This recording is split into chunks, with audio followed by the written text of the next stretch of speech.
সুপ্রভাতের শুভেচ্ছা বন্ধুরা। এই দেখো সকাল হয়ে গেছে, রোদ্দুর উঠে গেছে, কি সুন্দর পরিষ্কার ঝলমলে আকাশ। রোজকার মতো আজকেও তোমাদেরকে একটা সুন্দর সকাল উপহার দিলাম। ভালো থেকো, সুস্থ থেকো, সারাদিন খুব ভালো কাটুক। দেখো কি সুন্দর রোদ্দুর, আর সেই রোদ্দুর আমার ঘরে, এই দেখো কি সুন্দর রোদ্দুর ঢুকেছে।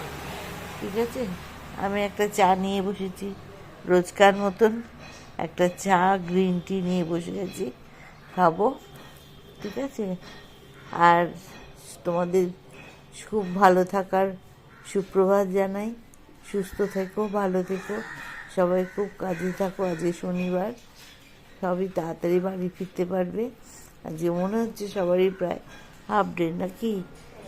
অনেকেরই যারা কাজে বেরো হাফ ডে থাকে, ফুল ডে থাকে। এখন আমি জানি না, আমি তো যখন অফিসে কাজ করতাম আমাদের ছুটি থাকতো। একটা শনিবারগুলো চারটে, গভর্নমেন্ট অফিসে চারটে শনিবার ছুটি থাকতো। আর প্রাইভেটগুলো, ওগুলো মনে হয় হাফ ডে হয়। যাই হোক, যা হবে, স্কুলগুলোও হাফ ডে হবে। ঠিক আছে, সারাদিন সাবধানে থেকো, ভালো থেকো। আমি দুপুরবেলায় খাওয়া দাওয়ার ব্লগ নিয়ে আবার তোমাদের সামনে হাজির হব।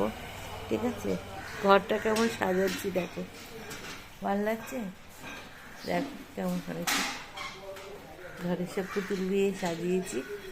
এই দেখো টিভি, আর এই কাটা দেয়ালে এটা লাগিয়েছি, এটা এটা সুন্দর করে লাগিয়েছি।